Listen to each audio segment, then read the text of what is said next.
Congress is deadlocked. The House rejecting a measure approved in the Senate to extend the payroll tax cut or payroll tax holiday, however you want to call it, another 2 months. So there's no deal right now, and it means that taxes could go up for the millions of Americans in a matter of days, the millions of those who have a job and who get a paycheck. House Majority Leader Cantor is joining us now, a key player in all of this.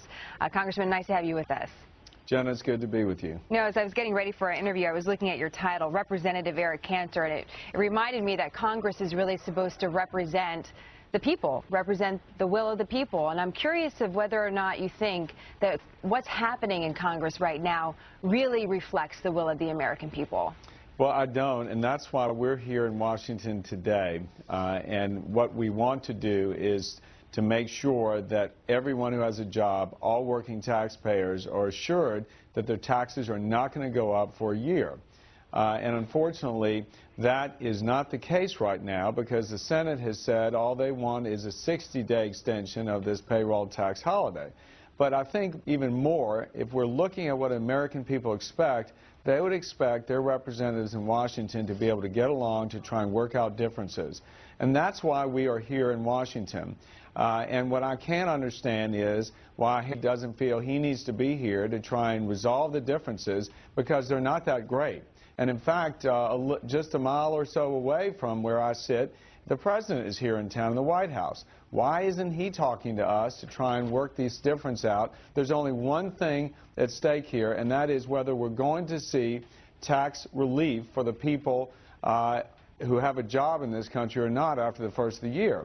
We think, let me just jump in there. You mentioned Harry Reid and you mentioned the president, and generalizing with the comments that we've heard over the last couple of days, both Senator Reid and the president feel like they did the work that they needed to do. And just explain this to our viewers. There was a compromise reached in the Senate, a bipartisan compromise. You had more than 35 votes on the Republican side agreeing to the bill, and this is what it involved. It says that that basically the Keystone Pipeline deal was in. Republicans wanted that Keystone Pipeline deal as part of this.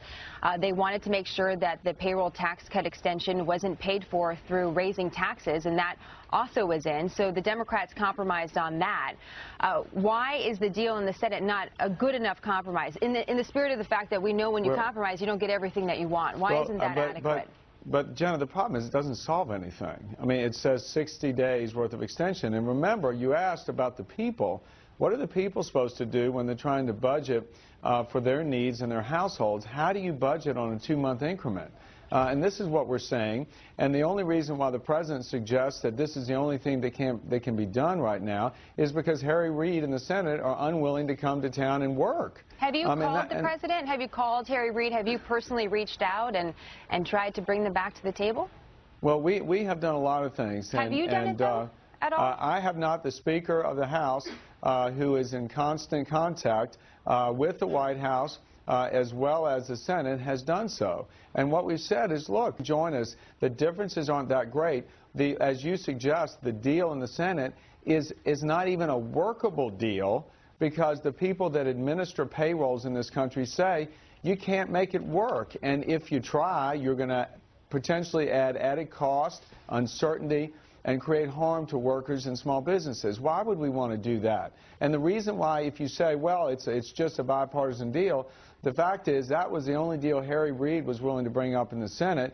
But in the end, it doesn't solve anything. It may make it worse. And we're back having this fight again and again. What we want to do in the House is say, look, let's do what most people do, roll up our sleeves, sit down and work, try and strike common ground and reach a compromise. So what are you That's what we want to do. What are you offering to the Democrats when you say come to the table and we'd like to see this extended for a year? What are you offering them to get that deal done? Well, first of all, Jenna, they say they want a year too. Again, so does the president. And that's why the people of the country is sort of wondering what's going on in Washington. If everybody wants a deal, why is there only a 60-day extension coming out of the Senate? And so what we're offering is to sit down and talk about the one area of disagreement, and that is how to resolve the budgetary impact of a 1-year extension of a payroll tax holiday. That's all, and we are willing to compromise and work with the Democrats on that. They know that, and when the negotiations broke down last week on the issue of 1 year, we weren't very far apart at all. And I think that maybe it was just the fact that Harry Reid and his colleagues wanted to go home. And that's not an acceptable answer to the people of this country. Do you really believe that? Do you really believe that deep down, sir, that really the reason why they did that is because they just wanted to get out of Dodge?